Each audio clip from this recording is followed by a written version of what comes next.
Aloha. Tell you what, the concept for today is super simple. It's simple to explain, but it's hard to actually do. So here we go. When we're playing, just pick the key of C major, play your C and E down here, and your E and G up here. And work on having some sort of pulse. And then go to another chord inside the key. I'm just gonna stay with C and D. So we have a C and an E, a D and an F. Over here, I'm gonna play the opposite, or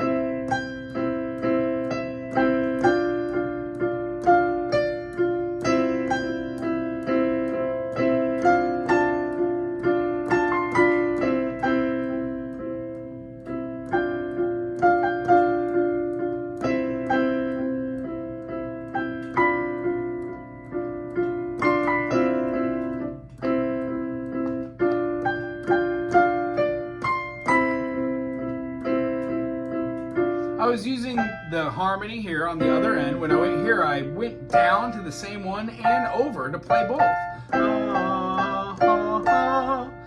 I also hit a B, which made it C major 7, but I didn't define the chord. And when I played D, throwing the B in there makes it a 6. It fit in quite nice. It's not the greatest melody, but the idea is playing different note durations like 1, 2, 3, 4, 5, 6, 1, 2, 3, 4, 5, 6, quarter, quarter, quarter, quarter, quarter, half note, quarter, quarter, quarter, half.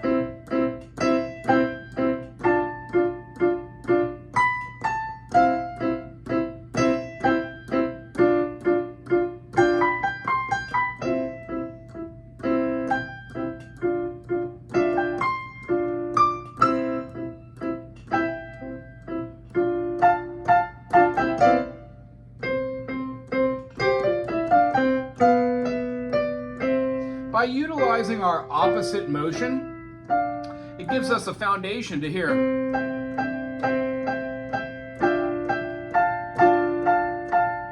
And if we're starting off here, there's really no difference between doing our, let's say, C and doing a C and a G, and then starting on the E and then going down and doing, they're all part of C.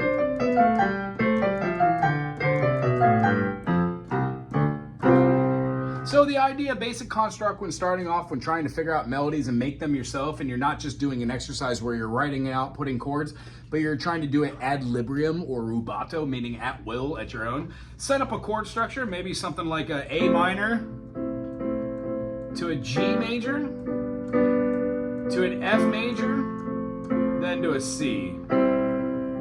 Keep in here.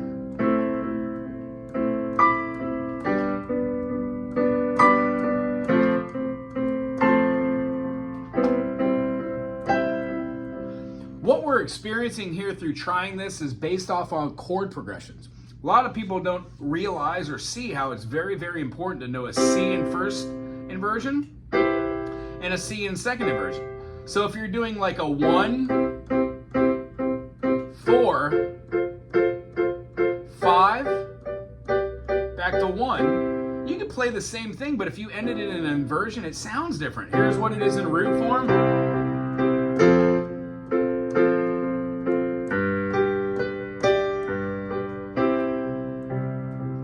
It sounds like when we have an inversion.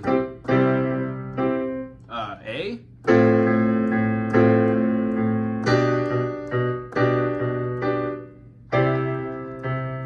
That way, when I'm moving my bass lines, I could have C, 2, 3, 4, 5, 6, A. Now, F, A, C. That's part of it. And when I move to B, I'm playing a G, B, D. So I'm in both cases using the first inversion. It allows the ear to hear something different on the bass, which alters the way that we hear the top notes. Therefore, playing with the major third and the minor third from each triad and seeing how a melody can move upwards or downwards, augmenting or diminishing it, it gives you wings to like move your notes around. If you hit a wrong note, try and play it twice. No, see why it's not in the chord and then go from there. Other than that, I hope you had a great time today. I really enjoyed seeing you. I'll see you next week. Aloha.